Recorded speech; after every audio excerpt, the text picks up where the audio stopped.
자, 오늘은 지금은 요셉의 때라고 해서 경제 대공황이라는 주제로 한번 시작하도록 해보겠습니다. 자, 우리 성경에는 요셉은 하나님께서 미리 예비하신, 그러니까 가족들과 그 이스라엘 백성들을 예비하신 그 땅으로 보내셨던 자입니다. 하나님이 사람으로서 또 경제 개념이라는 이런 또 성경에서 또 출중한 인물로 나와 있습니다. 자, 먼저 요셉의 하나님의 그 옷들을 보면, 요셉이 가지고 있던 옷들을 보면, 첫 번째가 채색옷, 그러니까 아버지가 준 채색옷이 처음에는 이제 아버지께 받은 종기의 옷을 받았죠. 그래서 37장 3절에 그 얘기가 나오고요. 그래서 형제들 사이에서 으뜸이 되기를 되고자 했었죠. 그러면서 이제 형제들은 그의 존귀한 옷을 벗기고 여기 두 번째 이제 노예의 옷을 입혔고, 그래서 이집트로, 애굽으로 끌려가게 되는데, 또 그의 주인이 된 보디발이 그에게 노예 옷을 벗기고 이제 그 집안의 일을 도맡다 하는 집사의 옷을 입히게 되는 장에 나오죠. 그래서 39장 4절에 그 내용들이 나오고, 그다음에 이제 그러면서 요셉의 이제 여기 우측에 보면 요셉의 안주인이 그의 옷을 벗겨서 그에게 죄인의 옷을 입히게 되는 거죠. 그래서 세월이 지나서 그는 제수의 옷을 벗고 총리의 옷을 입는, 그렇게 어떻게 보면 요셉은 옷이라는 그런 것을 갖고 또 일생을 또 볼 수 있는 사람 중에 한 사람이죠.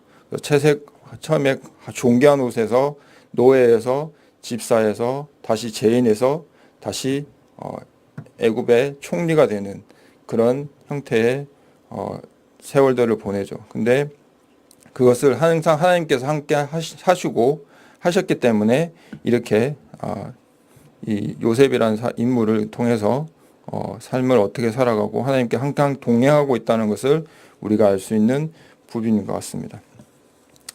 자, 다음은 지금 현재 세계의 그 경제 상황을 뉴스로 잠깐 나와 있는 동영상을 잠깐 보도록 하겠습니다. 이렇게 복잡하게 얽혀있는 두 나라가 경제 패권을 놓고 부딪히면서 다른 나라들도 바짝 긴장하고 있습니다. 미국과 중국이 세계 경제에서 차지하는 비중이 워낙 크기 때문인데 우리에겐 어떤 영향이 있을지 정혜경 기자가 짚어봤습니다. 보복관세 전쟁은 국제교역에 급격한 감소를 불러오게 됩니다. 1930년 극단적 보호무역을 선택한 미국은 수입품의 평균 60%의 관세를 매기는 스무트 홀리법을 통과시켰습니다. 유럽과 캐나다 등 각국이 잇따라 보복관세에 나서면서 세계 경제는 10년의 깊은 암흑기를 맞았습니다. 트럼프가 촉발한 미국의 신보호무역 흐름이 당시와 비슷하다고 경제학자들은 말합니다. The World Trade System is the most successful long-term diplomatic success in history. But it can be broken up if one of the major players stops believing that it should play by the rules. 이번 무역 전쟁이 예상되던 올 초부터 세계 금융시장은 요동쳐 왔습니다. 특히 지난 1월 이후 중국을 비롯한 아시아 증시는 외국인 순매도가 10년 만에 최대를 기록했습니다. 한국은 대만, 싱가포르 등과 함께 무역 전쟁이 벌어지면 가장 큰 피해를 볼 수 있는 나라로 꼽힙니다. 무역협회는 미국, 중국, EU의 관세가 10%포인트 인상될 경우 우리 수출이 367억 달러, 41조 원 가까이 감소할 것으로 추산했습니다. 이제 막 논의가 시작된 단계라고 하는 점을 감안하면 향후 사태 전개 방향에 대해서 보다 더 관심을 가질 필요가 있을 것으로 보입니다. 미중 무역 전쟁이 장기화하고 EU까지 가세하는 경우 우리에겐 가장 나쁜 시나리오가 될 것이란 우려가 깊어지고 있습니다. SBS 정혜경입니다. 자, 이 내용은 지금 우리나라 그 상황이 이제 세계 경제 대공황 초기에 그 상황과 유사하게 흘러가고 있다. 특히 이제 지금 미국과 중국의 그 무역 전쟁 속에서 우리나라가 또 그 속에서 어려움을 겪고 있고, 또 그런 것들이 지금 우리나라뿐만 아니라 세계 경제도 지금 불황으로 또 치닫고 있는 또 대공황으로 돌아가고 있는 그런 상황이기 때문에 그것을 우리가 또 초미의 관심사고 우리가 또 먹고 사는 거에 대해서 또 사람들이 많은 관심들을 갖고 있고 그런 것에 대해 또 성경에서 나와 있고 그것을 준비하는 그런 자들이 우리가 되기를 소망합니다.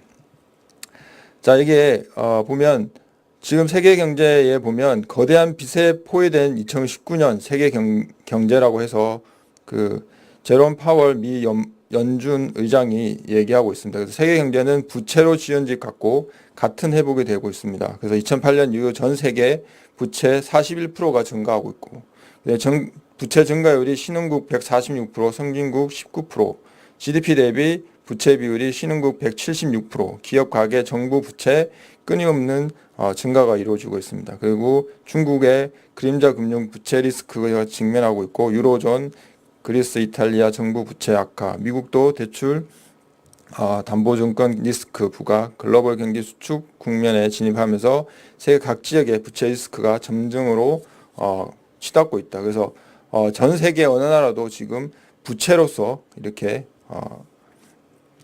골머리를 아프고 있다. 그래서 특히 신흥국, 개발도상국 이런 나라들은 엄청난 부채의 증가율을 보이고 있다는 거죠.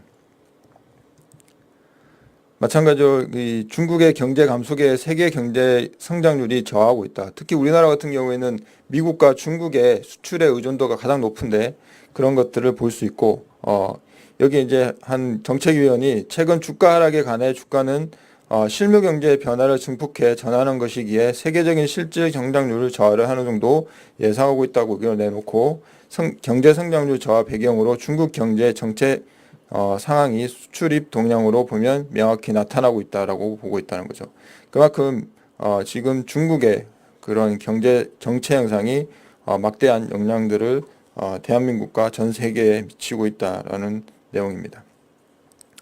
그래서 최근에 나온 기사 중에 무역 분쟁으로 미국 농업 벨트에서 파산 신청이 속출하고 있답니다. 그래서 미국 무역 전쟁으로 인해 중국이 미국산 농산물 수입을 제한하는 데다 무역 분쟁으로 인한 중국 경기 둔화로 농산물 등 상품 가격이 급락함에 따라 미국의 농업벨트에 파산 보호 신청이 속출하고 있다는 거죠. 그래서 농산물 관련 기업이 파산 신청을 했으며 이는 10년 내 최고라고 전하고 있습니다.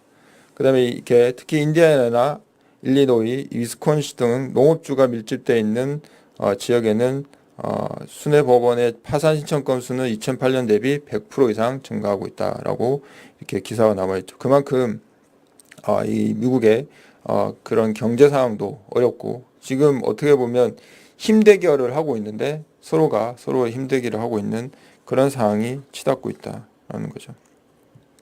그래서 아까 말씀드렸지만 그림자 금융의 부채 중국의 경제의 잠복 내관인데 그림자 금융은 은행 대출이나 채권에 달린 투자 손익이 투명하게 드러나지 않는 금융 상품인데 중국의 공식 통계는 그림자 금융 잔액이 GDP 78%라고 밝히고 있지만 통계에 드러나지 않는 부분까지 감안하면 GDP에 맞먹을 것으로 추정된다. 그만큼 이 부동산 금융 상품들이 엄청나게 지금 보이고 있다는 거죠.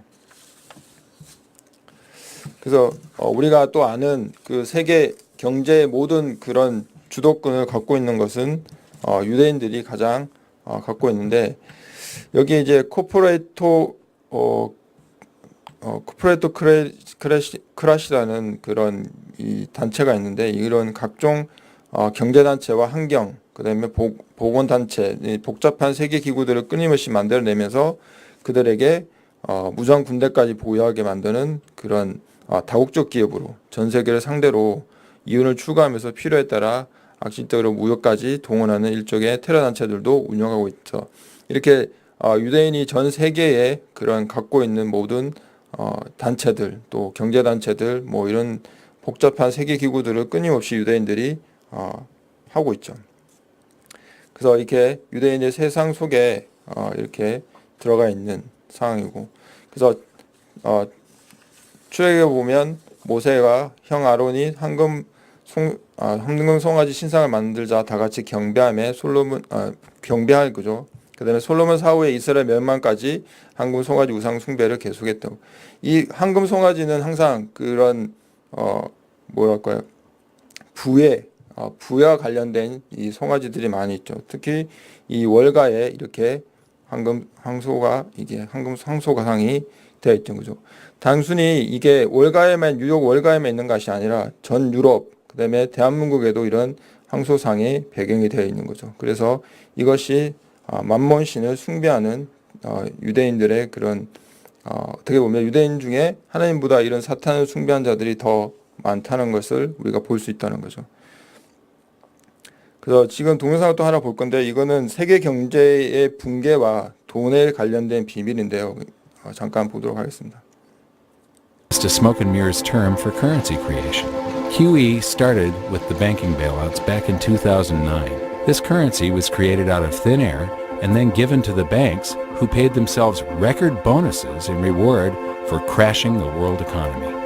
This is a global phenomenon, but all you have to remember for now is that whether it's QE bailouts or stimulus programs, these are all just voodoo, hocus-pocus terms for increased currency creation. It's only going to happen to the United States or maybe the United States in Europe. But what they don't realize is that this is a global phenomenon. I got to show you something here. This is base currency in the United States. This is the number of paper dollars that exist, basically. It took 200 years to go from no dollars in existence to 825 billion. And then we had the bailouts, and then we had QE1, quantitative easing, 1, then QE2, and then we had QE3, and then QE4, and then soon we're going to have QE57 and QE382. And it isn't just here. This is what the Canadian currency supply looks like. This is Australia, South Africa, Russia. Now, this starts out in just the year 2001, and this is like 18 times more currency in existence in a little over a decade. Here's Singapore, same story. Look at that, since the crisis, just bam. India, China, every government on the planet is doing this insane deficit spending and expanding their currency supplies, doing bailouts, and history shows that there is no example of this turning out. Remember early in my research, I heard this expression that the Americans have exported their inflation. I thought, what is that? How can you export your inflation? Put it in a box and send it out? What do you do? Well, now I understand. You export your inflation by simply sending all these dollars that you created to these other countries, and then they send you their refrigerators and their cars and whatever, their TV sets. So you get hardware, and they get little pieces of paper. It's a great deal for the American people for a while. For a while. Sooner or later, all of those pigeons come home to roost.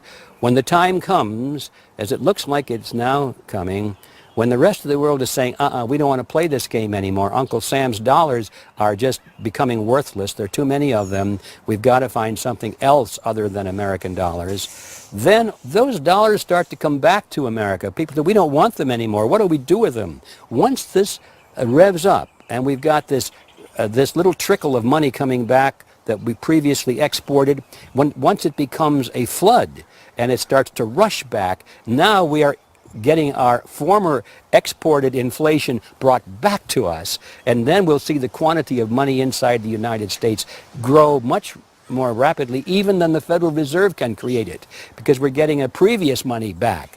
And that's when we will really see the tanking of the U.S. dollar in terms of what it will buy. 여기서 보면 각국의 그 통화량이 갈수록 증가하고 부채가 증가하는 속도가 보이는 거죠. 계속 다운되거나 줄어들거나 그런 것이 아니라 계속 성장하고 있는데 경제위기 때는 그런 그 양적 완화가 더 높게 책정이 되는 그런 상황이 되고 있고, 미국 달러 같은 경우에 해외로 많이 종이돈을 분산을 해놨는데 많이 찍은 만큼 외부로 많이 보냈겠죠. 그런데 이제 그것을 물품을 사고 했는데 나중에 나라들이 다시 그것을 돈 필요 없다 하면서 다시 받아들일 때 달러를 다 미국으로 쏟아부을 때 미국은 그 돈이 넘쳐난다는 거죠. 그것이 마찬가지로 우리나라도 뭐 중국, 차이나, 뭐 일본 모든 나라들이 이런 것에 대해서 그 부채에 대해서 심각하게 되어 있는 상황이죠. 그래서 지금 현재 상황이 계속 부채가 증가하고 부채가 다운되지 않는 상황인 거죠. 그것을 우리가 이 영상에서 볼 수 있는 상황이에요. 그래서 우리가 항상 성경에서 보면 항상 기근은 뭐 황충, 검은 말 이런 표현들로 많이 되어 있고, 특히 이제 황충은 뭐 메뚜기 때 이들이 한번 지나가면 그 자리에는 뭐 음식이든지 모든 것이 다 싹쓸이 한다는 그런 내용들이 있죠. 옆에 이제 우측에 보면 이제 메소포타미아의 마기계의 구장에 메뚜기들과 비슷한 형태의 이 형상들이 있는 거죠. 그만큼 이 황충이나 메뚜기는 이런 기근이나 경제에 대해서 많은 얘기들을 오가고 있는 거죠. 특히 이게 스가랴에 보면 뭐 붉은 말, 그다음에 뭐 검은 말 이런 것들이 나오면서 그 예언들을 하고 있죠. 그러면서 그 말들의 활동을 요한계시록에서 그 정확하게 얘기를 해주고 있는 이런 부분들은 뭐 다른 많이들 들어본 내용이기 때문에 지나가도록 하겠습니다. 그래서 이렇게 황충은 뭐 이렇게 아크리테스라고 해서 이렇게 메뚜기 떼라고 얘기도 하고, 그래서 이 황충은 뭐 이제 경제적인 이런 그런 것들을 얘기하고 있는 거죠. 자, 우리 사회가 이제는 현금이 없는 사회로 도래하고 있죠. 저 또한 동전을 들고 가거나 하는 것들을 많이 불편해하고 힘들죠. 내가 동전을 들고 있으면 어떻게 보면 10원짜리, 50원짜리는 솔직히 뭐 그다지 쓸 데가 별로 없고 사용하기도 없고, 근데 불편하기 있기 때문에 사람들이 많이 이제 현금이 없는 사회로 돌아가고, 유럽이나 이런 데는 아예 사용을 하고 있는 거죠. 그렇게 해서 이게 반도체 실리콘 칩에서 그 이제 DNN 유전자 칩으로 변환하고 단백질 칩으로 이제 전개된다는 그런 내용들을 잠깐 본 것입니다. 그러니까 앞서서 뭐 이렇게 우스갯소리로 이렇게 이런 식으로 뭐 목사님이 헌금을 이제 카드 결제하는 식으로 아니면 뭐 바코드 찍는 식으로 얘기하는 것을 볼 수 있습니다. 자, 스타벅스에는 현금 없는 매장을 시범 운영하기로 했다라고 합니다. 그래서 이 판교에 그런 내용들이 있는데, 이 스타벅스가 2010년에 31%를 고점으로 현금 외 결제 비율이 지속적으로 높아지고 있는 추세라고 얘기하고 있는 거죠. 그만큼 이 스타벅스에서 이제는 현금 없이 매장을 방문하고, 대부분은 이제는 뭐 신용카드든 체크카드든 현금 결제보다는 카드 결제가 훨씬 더 수월하고 편하기도 하는 거죠. 그만큼 그다음에 이제 뭐 각종 페이들, 뭐 삼성페이라든지 티페이, 네이버페이, 뭐 여러 가지 페이들을 하면서 현금 사용보다는 그런 식으로 스마트하게 결제를 하고 있는 거죠. 또한 이렇게 무인 카페를 운영하는 것들도 있고, 그다음에 무인 마트, 무인 점포를 이용해서 현금이 없어도 결제가 가능하고 내가 필요한 것들을 사올 수 있는 그런 시스템이 되는 거죠. 어떻게 보면 솔직히 핸드폰 하나만 들고 가면 모든 것을 다 내가 구매를 할 수 있고 또 사용을 할 수 있고 결제를 할 수 있는 그런 상황이기 때문에 이 모든 것이 이제는 현금이 없는 사회로 도래하고 있다라고 보시면 되겠습니다. 영상을 조금 종료해야 되는데, 그래서 이게 팔에나 아까 보시면 그런 자국들이 그런 칩이나 아니면 이제 뭐 이 피부 스킨에 있는 칩들로 만들어지는 그런 상황이 되는 거죠. 그래서 현금이 없는 사회로 되고 있고, 현재 이제 자, 세계 주요 비현금화 추진하는 나라들 보면 그 스웨덴 같은 경우에는 대중교통 요금에 현금 결제 제한하고 있고, 그다음에 현금 입출금의 업무를 제한하고 있고요. 그다음에 덴마크 같은 경우에 주요 소매 업종에 현금 수납을 거부할 수 있는 법안을 발의하고, 주차 요금은 100% 스마트폰 결제로 국가 보조금을 체크카드 형태로 지급하게 돼 있는 거죠. 근데 프랑스 같은 경우에는 1,000유로 이상은 현금 거래를 하지 못하게 하고 위반 시 과태료를 부과하고 있고요. 이탈리아 같은 경우는 999.99 유로 이상은 현금 거래를 하지 못하게 하고 위반 시 과태료를 부과하고 있습니다. 그다음에 여기 여기 벨기에 같은 경우에도 5,000유로 이상은 현금 결제를 제한하고, 스페인도 2,500유로, 미국은 저소득층 생활보조금 지급수단 변경으로 현금에서 카드로 대체하고 있습니다. 그다음에 인도도 고액 화폐 거래를 중지하고 있는 그런 상황이 되는 거죠. 미국 같은 경우에는 저소득층에 생활보조금을 지급을 현금을 지급하던 것을 이제는 카드로 지급하기 때문에 이것을 이런 식으로 사용하게 되는 거죠. 그만큼 나라별로 이 비현금화를 추진하고, 왜냐하면 이제 명목상은 이 동전이나 이런 것들을 만들어내는 비용들이 이런 수수료나 이런 것보다는 스마트하게 쓰는 것보다는 비용들이 엄청나게 많이 들기 때문에 그래서 그것들을 잠정적으로 없애려고 하는 의미도 있지만 여러 가지 그런 악의적인 내용들도 많이 장식하고 있다라고 보시면 되겠습니다. 자, 우리가 그 레볼루션 13장 17절에 보면 누구든지 이 표를 가진 자 외에는 매매를 못하게 하니 이 표는 곧 짐승의 이름이나 그 이름의 수라라고 되어 있는 거죠. 그래서 영어에 보면 그 so that no one could buy or sell unless he had the mark which라고 되어 있죠. 그래서 여기 is the name of the beast or the name of his name이라고 NIV에는 이렇게 되어 있는 거죠. 근데 킹제임스 버전에는 그 표나 그 짐승의 이름이나 그의 이름의 숫자를 지닌 사람을 제외하고는 아무도 사거나 팔 수 없게 하더라. 그러니까 이 글 내용에 보면 거의 비슷한 내용이에요. 크게 문제되지 않을 거라고 생각하지만 여기에 위에 NIV의 내용들은 누구든지 이 표는 곧 짐승이나 그 이름의 수라고 얘기하고 있는 거고요. 근데 킹제임스 버전은 그 표나 그 짐승의 이름이나 그 이름의 숫자를 지닌 사람을 제외하고 아무도 살 수 없다. 그러니까 그 표는 표고 짐승은 짐승이고 이름이다라는 거죠. 그러니까 이게 정확하게 그렇게 분리해야 된다. 그러니까 OR인데 위에 NIV는 위치로 해서 같이 표현이 되고 있는 상황인 거죠. 이렇게 번역에 오류가 있다. 그래서 이것 또한 이 사람들이 많은 오류를 갖고 있고, 그래서 여기에 위치에 전치사가 사용되지 않았고 OR 전치사가 사용되었다라고 얘기하고 있는 거죠. 그래서 이런 영어 성경에 이렇게 오래된 그 바이블 성경들은 이렇게 다 보시면 여기에 이제 컬렉터라고 되어 있는 거죠. 여기 아까는 NIV에는 그게 그 자리에 위치라고 되어 있는데 마크라고 되어 있는데 여기는 컬렉터라고 되어 있고요. 그다음에 킹제임스 버전에는 여기에 영문에 여기 보시면 OR이라고 마크 OR이라고 표기가 되어 있죠. 그러니까 오래된 그 성경일수록, 그다음에 잘 번역된 성경일수록 그것을 위치로 쓰지 않고 전치사 OR로, 그래서 그 표랑 이름이랑 각각 다르다는 것을 성경에서 보여주고 있는 거죠. 그래서 번역을 오류가 있다. 그래서 글자 그대로 표는 표로 해석해야 되고, 짐승의 이름이나 그 이름의 수를 짐승의 표라고 해석하는 것은 그리스어 전통 본문을 사용하기를 거부했기 때문인 거죠.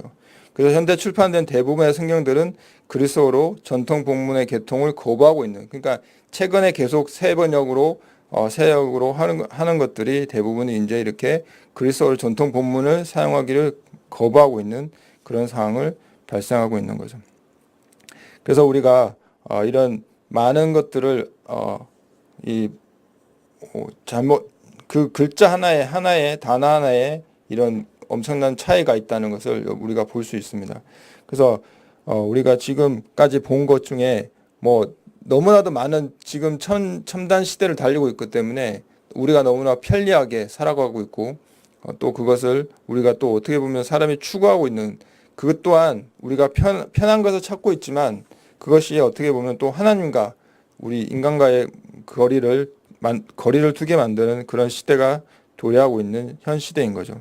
그래서 그 시대만큼 이 땅에 지금 어려움들이 있습니다. 우리가 이제 향후에 만약에 그런 칩이라든지 이마의 표라든지 그랬을 때 우리가 매매를 하지 못했을 때는 우리가 과연 어떻게 대처를 해야 되는지, 또 우리가 어떻게 준비를 해야 되는지, 또 그런 것들을 한번 보도록 하겠습니다. 그래서 먼저 우리가 12제자들의 그 순교, 그러니까 이들은 하나님 예수님의 말씀을 그대로 지키기 위해서 자신들의 목숨을 잃어가면서까지 그것을 예수님의 진리를, 생명의 길을 지켰던 그런 사도들이죠. 그래서 제일 먼저 최초의 순교자는 야고보로서 목에 잘리는 참송에 당했고, 그다음에 52년에 그 순교 빌립이 기둥에 매여 순교당하고요. 그다음에 야고보가 94세에 돌로 때린 후 죽지 않자 톱으로 죽임을 당하는 상황이 발생하게 되는 거죠. 그래서 67년에 네로 황제 박해 때 십자가에 꿀을 매달려 순교하는 베드로가 볼 수 있고, 십자가 다데오 야고보의 동생 십자가 또는 활에 맞아 순교하는 상황이고, 도마가 인도에서 창에 찔려 순교하고, 그다음에 시몬 페르시아에서 톱으로 두동강에 나는 순교, 그다음에 마태가 에디파에서 마늘창 도끼에서 순교, 사도 요한이 반모섬 유배에서 순교하고요. 나다니엘이 인도의 산채로 피부가 벗겨져 죽은 거로, 유다 대신 사도가 된 마띠아가 터키에서 돌매질 후 참수를 당하고, 마가가 발을 묶어 끌고 다니는 다 불태워서 순교당하고, 누가가 올리브 나무에서 교수형이 당하고, 사도 바울이 로마에서 목에 잘리는 참수형이 당한 거죠. 이렇게 노마 시대 때 이렇게 박해가 엄청난 박해들이 있었던 거죠. 이렇게 많은 박해들이 이렇게 잘 정리를 하신 분이 있습니다. 그래서 이렇게 우리가 박해를 받았을 때, 이런 박해를 받았을 때 우리가 과연 어떻게 우리의 신앙을 지키고 우리의 경제를 지켜나갈 수 있는지를 한번 이 요셉을 통해서 성경에 나와 있는 말씀대로 우리가 한번 보도록 하겠습니다. 그래서 제네시스 47장 13절에서 26절에 보면 이런 쭉 기근에 대해서 말씀을 하고 있습니다. 그래서 그 기근 때 요셉이 어떻게 했는지를 우리 성경에서 볼 수가 있는 거죠. 요셉의 7년 대풍년이 끝나고 7년 대흉년을 만났을 때 편 경제정책은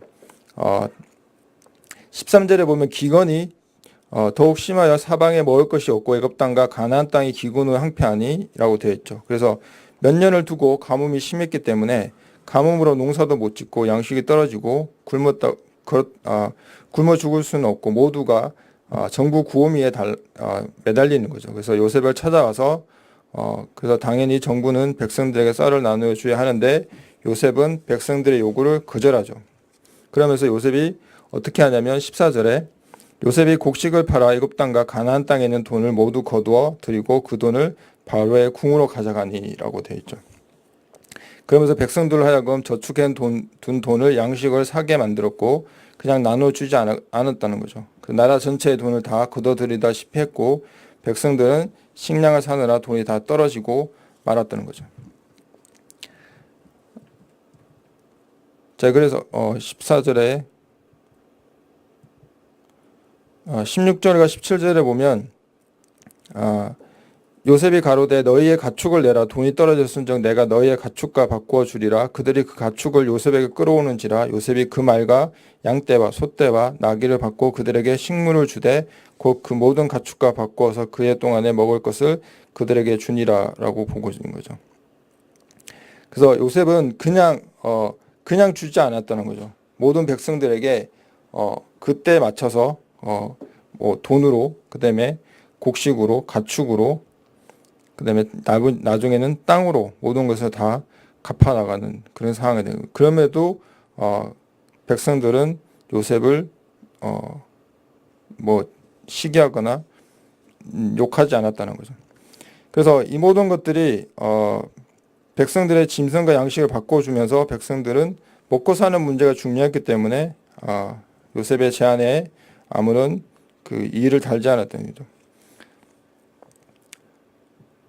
그렇게 해서 요셉이 결국 애굽의 모든 농가 밭을 다 사들이게 되는 그런 상황이 되는 거죠. 그래서 이것이 7년 대흉년을 지나는 동안의 요셉의 경제 정책입니다. 요셉은 한 번도 곡식을 백성에게 그냥 무상으로 나눠주지 않죠. 우리가 조선시대 때 보면 국육미라고 해서 백성들에게 그냥 무상으로 나눠주었던 그런 거 있지만 이런 것들을 요셉은 단 한 번도 하지 않았다는 거죠. 요셉은 이 경제 정책에 세 가지 중요한 의미가 담겨 있는데요. 첫 번째가 생활의 눈높이를 낮추는 거죠. 그래서 애굽 사람 백성들이 집안에 돈을 그대로 가지고 있고 짐승을 키우고 해서 흉년을 헤쳐나갈 수 있는 거죠. 그래서 경제적으로 어려울 때 경기가 좋을 때와 똑같이 살아서는 안 되며 빨리 눈높이를 낮춰야 되는 거죠. 그 다음에 두 번째는 의식을 개혁해야 하는 거죠. 개혁하라는 거죠. 그래서 몇 가지 목적이 있는데 앞에서 살펴본 것처럼 백성들의 살림살이의 규모를 구조 조정하고 그 다음에 인력에 효과적으로 활용하기 위해서 이주를 했던 거죠. 그렇게 살아가는 거죠. 그래서 7년에 흉년 앞서 7년 대풍을 들었다는 거죠. 그러니까 그만큼 애굽은 7년 대풍 때 그런 곡식이라든지 가축이라든지 돈들이 넘쳐났던 그런 상황에서 갑자기 7년 흉년 때 그런 것들이 우리가 보면 씀씀이가 뭐 내가 갑자기 뭐 거지가 됐다 해서 씀씀이가 줄어드느냐 그렇지 않거든요. 그런 것들이 우리가 많은 것을 볼 수가 있는 거죠. 자, 요셉이 그 가족에 대한 계획이 있었습니다. 이게 요셉의 그 일구가 아버지 아들들과 아버지 손자들과 아버지 양과 소와 모든 소유가 고센 땅에 머물며 나와 가깝게 하소서라고 하는 거죠. 근데 이 당시 애굽에는 왕의 그 명령은 그 왕이 이 요셉에게 그 가족들을 뭐 고센 땅에 있으라라고 하지 않았지만 이미 요셉은 왕이 말하기 전에 이미 가족들에게 고센 땅에 머물러라 그러면서 그 얘기를 하는 거죠. 그러면서 이렇게 이제 요셉이 가족들에게 얘기를 하는 거죠. 바로가 당신들을 불러서 너희의 직업이 무엇이냐 묻거든 당신들이 이르기를 주의 종들은 어렸을 때부터 지금까지 목축하는 자들이 온데 우리와 우리 선조가 다 그러하니다 하소서. 애굽 사람은 다 목축을 가정히 여기나니 당신들이 고센 땅에 살게 되리이다라고 얘기하는 거죠. 그러니까 바로가 얘기하기 전에 이미 요셉이 다 준비를 해놓은 거고 그것을 왕이 명령하기 전에 이미 요셉이 명령을 해놓은 거죠. 그래서 요셉은 그가 오래전부터 가족에 대한 계획을 이미 세우고 있었다는 것을 이렇게 암시를 하고 있다는 거죠. 그러면서 이제 여기서 이제 그 이스라엘 백성들이 이 땅에서 출애굽을 하잖아요. 그래서 출애굽의 8장 22절과 23절에 보면 나는 내 백성이 거주하는 고센 땅을 구별하여 그곳에 파리가 없게 하리니 그래서 10대 파리 재앙 때 이 고센 땅에는 파리가 없었다는 거죠. 그만큼 하나님께서 이 백성들에게 대한 그런 것을 우리가 가지고 있다 보시면 되겠습니다. 그래서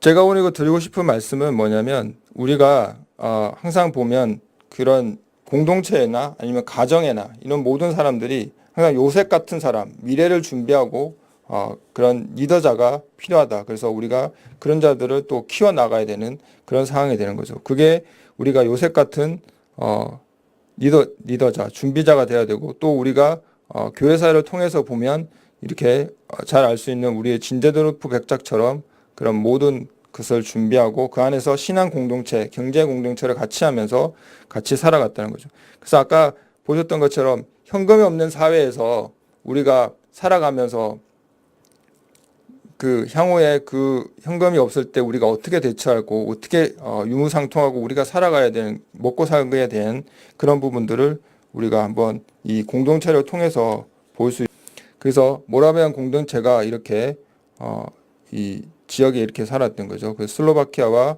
그다음에 오스트리아, 그 보헤미아, 그 독일에 이렇게 해서 거주했던 그 지역 사이에 이렇게 모라비안 공동체가 운영이 되었다는 거죠.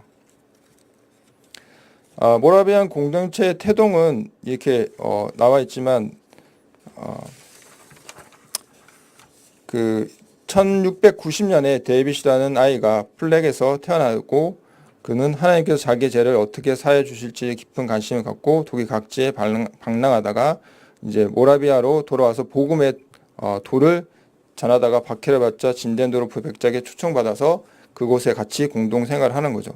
이렇게 이런 진덴도르프 백작이 이런 그런 박해 시대 때 이들을 모아서 온전한 경제 공동체를 세우고 그다음에 신앙의 공동체를 세우면서 그 모라비안 선교의 교회 태동을 만들어 가고 있는 상황이었던 거죠. 그러면서 이제 모라비안들이 선교로 눈을 돌리면서 이보다 앞서 그 서인도 제도에 있는 노예들의 비참한 상태를 말하였을 때 많은 사람들이 충격받았고 그들 가운데서 도베르와 니치만이 선교사로 떠나게 되는데 이것이 모라비안 선교단의 시초가 되는 거죠. 그래서 이 시대 때 그만큼 박해를 당하면서 그것을 보고 이 선교에 눈을 돌리는 모라비안들이 되게 되는 거죠.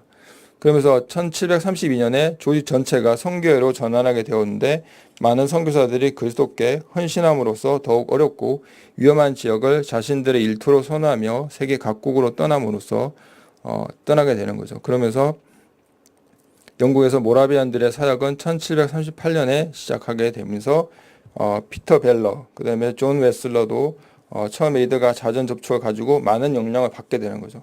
그러면서 이 공동체의 그런 영향들을 받으면서 한 사람씩 생겨나가면서 그것들이 넓혀나가는, 그리고 선교에 매진하는 모라비안 선교들이 되는 거죠. 그 다음에 교회사의 그 성령 역사를 보면 여기 이제 공동체의 점차 이제 연령별, 성별, 기혼 여부에 따라서 이제 조를 나눠서 편성해 나가게 되는데 기혼조, 독거노인조, 미망인조, 독신자조, 독신여조, 청년조, 청년여자, 어린이조, 이제 유아조 이렇게 나눠서 좀 더 진젠도로프와 장로들의 철저한 감독 덕분에 다소 정교했던 이 조직은 처음부터 상당히 성공적으로 인지가 나갔다고 얘기하고 있습니다. 그래서 그 공동체는 삶이 개인적, 경제적, 사회적, 종교적 차원들이 하나의 공통된 체계로 통합된 하나의 기독교적인 가족으로서 완전한 공동체였다고 얘기하고 있습니다. 그래서 이렇게 각 그 조를 편성해서 그게 맞게끔 가르치고 경제와 그다음에 공동체에서 조직을 어떻게 이끌어가고 그다음에 경건주의를 어떻게 혈신적으로 급진적으로 키워나갈 건가를 가르쳤던 거죠. 그만큼 이 경제 공동체와 신앙 공동체의 모델이 되었다는 거죠.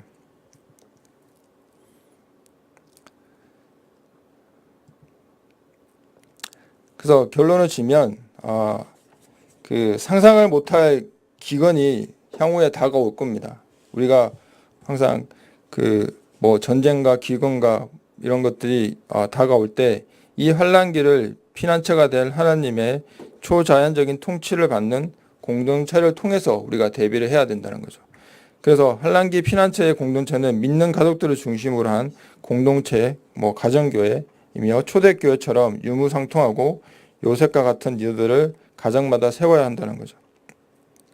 그래서 이스라엘 백성들은 하나님의 군대가 되기 위해서 훈련을 광야에서 받았다는 거죠.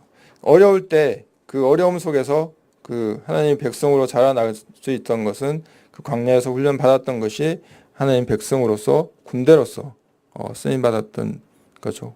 예수님이 교회는 군대로 불러오셨습니다. 그래서 우리가 마지막 때에 하나님의 군대로서 쓰임 받을 수 있는 자들이 설 수 있도록 우리가 각자 맡은 준비를 해야 될 것 같습니다. 그래서 이 하나님의 군대는 요셉 같은 자들이 각 가정마다, 각 공동체마다 준비가 되어주고 세워져야 할 것입니다. 그래서 표를 받지 않으면 살 수 없는 환난의 때에 가족들이 믿음을 저버리지 않고 버틸 수 있도록 모든 것을 준비해야 될 시기입니다. 지금이 어떻게 보면 뭐 호황이고 어려운 그런 상황이 좋은 상황이지만 결국 극과 속은 다르기 때문에 우리가 항상 미래를 준비할 수 있는 그런 사람들이 되어져야 됩니다. 우리가 하나님 군대가 하나님이 오실 때, 주님이 오실 때 우리가 하나님 군대로서 적들과 맞서 싸울 수 있는 그런 준비가 항상 되어야 됩니다. 그래서 그 공동체가 그다음에 가정마다 요셉 같은 자들이 준비가 돼야 되고 용사가 서로에 대한 세워져야 된다는 거죠. 그것이 하나님께서 이 요셉을 통해서 보여주시는 것입니다. 그래서 우리가 미래에 기근이 왔을 때 그 공동체를 어떻게 준비하고, 그러니까 기근이 왔을 때 바로 뭐 대처하는 게 아니라 그게 올 거라는 것을 생각하고 우리가 미리 준비해서 그것에 대한 대비를 해야 되는 거죠. 주님이 언제 오실지 우리는 알지 못하지만 그것을 미리미리 우리가 준비하고 그 열처녀의 비유처럼 우리가 주님 오시는 그 순결한 신부로서 우리가 잘 준비될 수 있도록 준비를 해야 될 것 같습니다. 그래서 각 가정마다 공동체마다 요셉 같은 자들이 미래를 위해서 준비하는 리더로서 키워나갈 수 있는 그런 공동체가 되고 가정이 되어야 된다는 것을 이 요셉을 통해서 우리가 봤습니다. 기도하시겠습니다.